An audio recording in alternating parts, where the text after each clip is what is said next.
name's Justin Clarke. I'm one of the owners of McGee's Property. I'm also one of the founders of Exceed Capital, and I was very fortunate enough to found that business with Vaughan Hayne, who's a very talented man and a very hard-working fella. So he's about to launch a new asset, and I think you'll enjoy this interview. So sit back and relax, and let's hear about Vaughan Hayne and Exceed Capital. So Exceed Capital is a wholesale funds management business specialising in commercial property. We established Exceed Capital approximately 5 years ago now in conjunction with McGee's Brisbane here. It's been a great relationship, and we are about to launch our fifth asset, which will take us up to just over $70 million of assets under management. In a COVID or post-COVID potentially environment, why now? Is there a secret to this we should know? Basically, we saw an opportunity.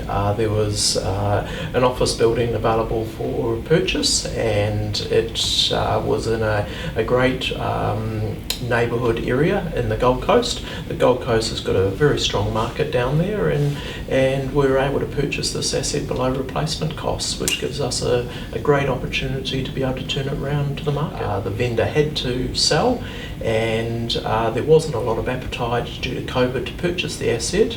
It did have a little bit of vacancy in there, which has scared some people away, but it's provided an opportunity for us. As part of the offer is that we'll be raising additional funds to make some minor adjustments to the outside of the building, give it a bit more of a street appeal, a name as such.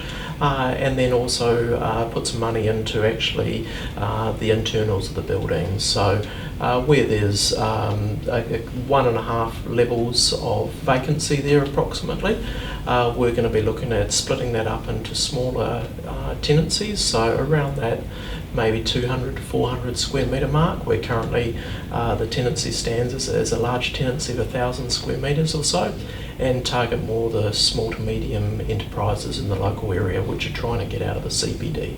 Is it true that the building last changed hands for $18 million? Correct. So we have been told that is correct, and we've also had a appraisal for insurance purposes of it at $17.5 million, and that excludes the land.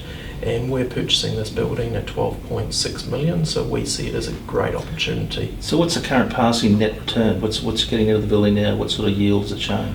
Initially the return will be slightly lower whilst we lease it up, somewhere probably around that 5%. However, we expect that it will be, with an aggressive leasing campaign, we'll be able to lease that up within 18 to 24 months, and investors will be looking at a return around 9%. Yep, so that's pretty impressive. So you take it from, it's already getting 5%, which is that's not too bad considering it's a passing income of an asset buying for 12 million, and then you accelerate the leasing campaign and with the goal of getting bums on seats, as I say, to 9%. So that would obviously also to improve the capital value as well. So they would be putting in approximately $2.5 million to improve the building as such, and then the time we lease it up, we'd be expecting that we'll be able to get very good competitive rates for that.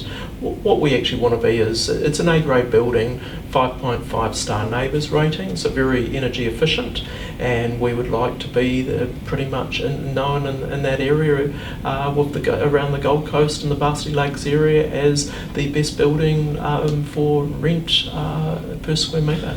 So Vaughan, just on you, I know from personal experience with you, as I'm an investor in some of your funds, and I've always appreciate those checks every quarter, but you also, I know that you pride yourself in investor relations and look after investors immaculately. Tell me, is it true that you have every investor on your mobile phone? Yes, part of our experience is that all of our investors are able to contact us personally. We are the people who are doing the deals with a finger on the pulse, knowing what's happening. It gives it that extra personal touch, and that's what we're about. So what would you, obviously you're looking to launch this asset, and it's obviously filling up reasonably quickly already. Typically, what sort of what sort of money would most of the investors be putting into these type of things? Are they, we're talking millions, or we're talking hundreds of thousands, or we're talking $50,000? What's the norm? Basically, it's a great opportunity for investors where as little as $100,000 you can be involved in commercial property, and professionals are managing those properties for you, so you don't need to worry about getting your hands dirty and dealing with all the issues. You just sit there and collect your, as you mentioned, quarterly return to investors, and at the same time have access to calling us at any time or meeting to chat about the property. If you want to invest in this type of asset class, just ring you. That's the Yes, best way? correct. Or More just than email happy to ring directly. My personal number, always happy to give it out to investors and potential investors, is 0425 311 892, or people can contact me via email at Hayne, Hayne, @exceedcapital.com.au.